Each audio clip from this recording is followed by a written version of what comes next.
I know you've done this on your show. What free agents do you think will be back in 2024? You hear that list, 26 free agents the Cleveland Browns have, but then you realize like 15 of those guys are only on the team because we had 26% of the cap on IR. So Carson get down, like who's actually a free agent that might walk.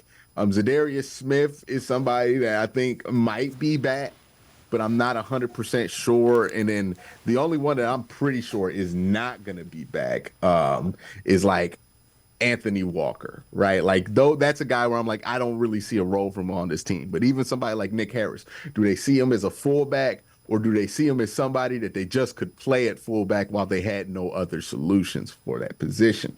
That will determine whether he gets back. And Mari Cooper, somebody who's not a free agent, but his contract's been a talking point since last year.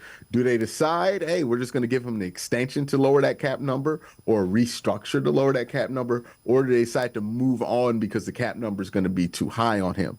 Those are going to be the questions that linger for the Cleveland Browns. But I think they're going to bring back most of the guys who are free agents. I mean, they were pretty committed to this when they brought back Grant Delpit.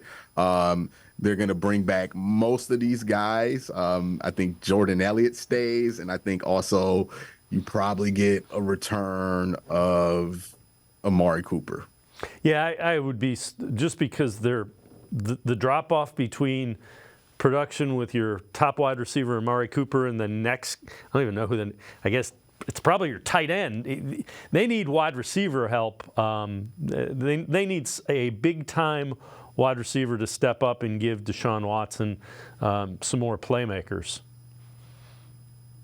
Yeah, absolutely. And I think you also need to get Deshaun some playmakers who fit him a little bit better, right?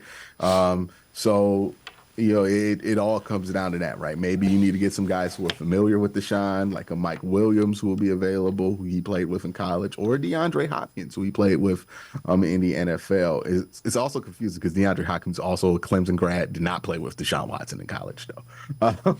But yeah, I think they go that route, right? They want to probably get somebody who used to play with him so he has that familiarity. I think this season and this offseason is going to be all about putting Deshaun Watson in the best position to succeed because they need to see exactly what they have in him going forward.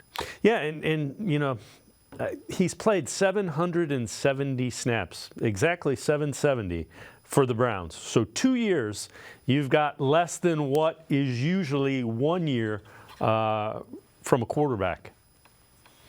Yeah, I mean, you just need more reps with them. I mean, total, you've played what? He's played 5 games this year. He played 6 games. Like, you've seen 11 games of Deshaun Watson and a couple snaps after that.